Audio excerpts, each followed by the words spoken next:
నిన్న పొన్నవోలు సుధాకర్ రెడ్డి ఆయన ఏం మాట్లాడుతూ ఉన్నాడండి, ఎంత బాధ్యత లేకుండా జగన్మోహన్ రెడ్డికి అత్యంత సన్నిహితుడు ఆయన గారు కోర్టులో పిటిషన్ వేస్తాడు.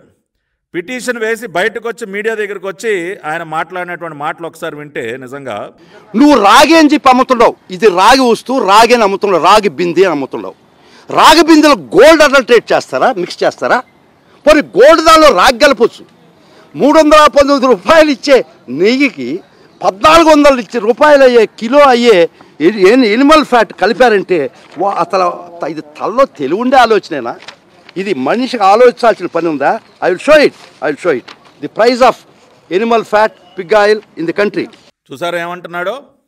ఎవరైనా బంగారంలో రాగి కలుపుతారు కానీ రాగిలో బంగారం కలుపుతారా అని పెద్ద లాజిక్ మళ్ళీ దీనికి. అంటే ఆయన ఉద్దేశంలో ఏంటండి, పంది కొవ్వు బంగారం అంట, బీఫ్ టారో బంగారం, బంగారం లాంటి పంది కొవ్వుని రాగి లాంటి ఆవు నెయ్యిలో ఎవడైనా కలుపుతాడా? ఎంత దుర్మార్గం అండి, దుర్మార్గుడా, పాపాత్ముడా, ఏం మాట్లాడుతూ ఉన్నారా నువ్వు? హిందువుల మనోభావాలతో ఆటలాడుకుంది చాలుక పంది కొవ్వుని బంగారం అంటావా? Useless fellow. చేసినటువంటి పాపాన్ని కప్పిపుచ్చుకోవడానికి ఇంకా కూడా ప్రతిరోజు హిందువుల గుండెల్లో గుణపాలు పెట్టి గుచ్చుతారా మీరు? పంది కొవ్వు బంగారం అంట, బంగారం లాంటి పంది కొవ్వుని ఆవు నెయ్యిలో ఎవడైనా కలుపుతాడా అని చెప్పి మళ్ళీ ఒక లాజిక్. ఏ తాడేపల్లి కొంప నుంచి వచ్చిందా నీకు స్క్రిప్టు? నీ నాయకుడు జగన్మోహన్ రెడ్డి మాట్లాడమంటే మాట్లాడావా? అంతే కదా, తాడేపల్లి ప్యాలెస్ నుంచి స్క్రిప్ట్ రాందే తమరు చదవరు కదా. అంటే అర్థం చేసుకోండి ఒక్కసారి ప్రజలందరూ కూడా, జగన్మోహన్ రెడ్డి గారికి పంది కొవ్వు బంగారం.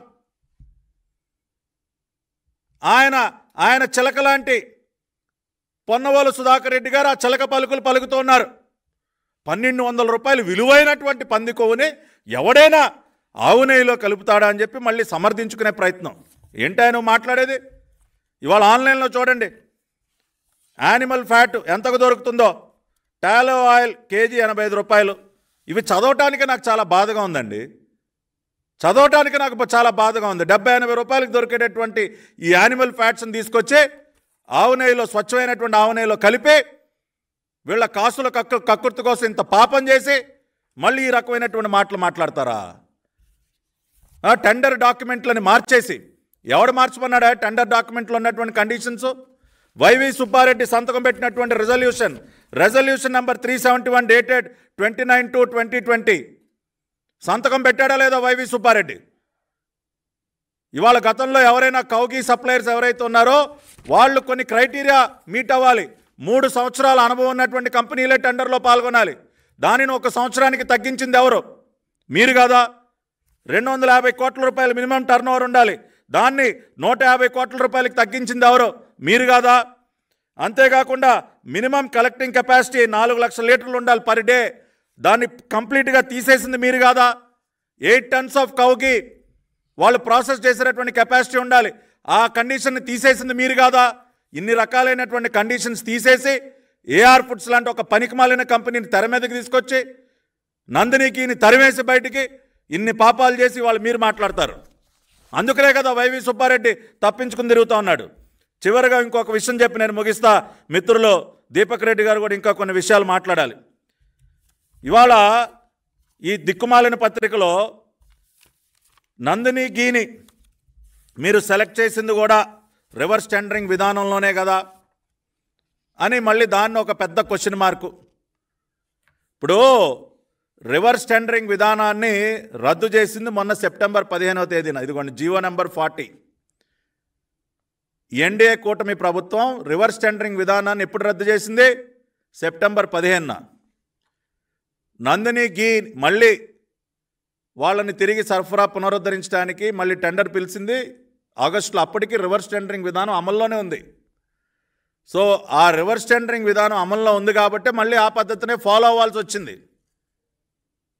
కాబట్టి ఆ పద్ధతిలోనే ఫాలో అయ్యి ఇవాళ నందినికి కర్ణాటక మిల్క్ ఫెడరేషన్ నుంచి వస్తున్నటువంటి నందినికి దాదాపుగా ఇవాళ 470 రూపాయలకి ఇవాళ కర్ణాటక మిల్క్ ఫెడరేషన్ దగ్గర నుంచి కూడా నందినికి కొనటం జరుగుతూ ఉంది. కాబట్టి మొన్న సెప్టెంబర్ 15న రివర్స్ టెండరింగ్ విధానాన్ని రద్దు చేశాం. కాబట్టి భవిష్యత్తులో జరిగేటటువంటి అన్ని రకాల టెండర్స్ని కూడా రివర్స్ టెండరింగ్ విధానం లేకుండానే మేము చేపడతాం. చివరిగా ఎన్డీడీబీఏ కాకుండా ఎఫ్ఎస్ఎస్ఏఐ వారు కూడా తప్పుపట్టారు. FSSAI food safety and standards authority of India వాళ్ళు కూడా ఏఆర్ ఫుడ్స్ వాళ్ళ శాంపుల్స్ని తప్పుపట్టడం జరిగింది.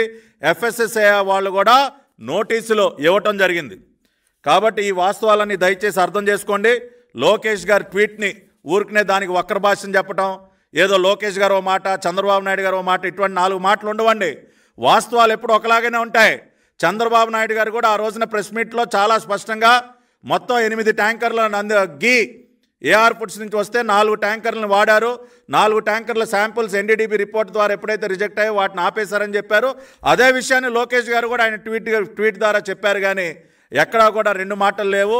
వాస్తవం ఎప్పుడు కూడా ఒకలాగానే ఉంటుందని చెప్పి తెలియజేసుకుంటూ, మీ పెయిడ్ ఆర్టిస్టుల ద్వారా కొంతమంది మీడియాలో, జాతీయ రాజకీయాల్లో ఎక్స్పైరీ డేట్ అయిపోయినటువంటి కొంతమంది లీడర్స్తో ఊరికనే ట్వీట్లు పెట్టించి స్టేట్మెంట్లు ఇప్పించినంత మాత్రాన వాస్తవాలు చెరిగిపోవని తెలియజేస్తూ, ఖచ్చితంగా ఎస్ఐటీ నోట్ ఏర్పాటు చేశాం.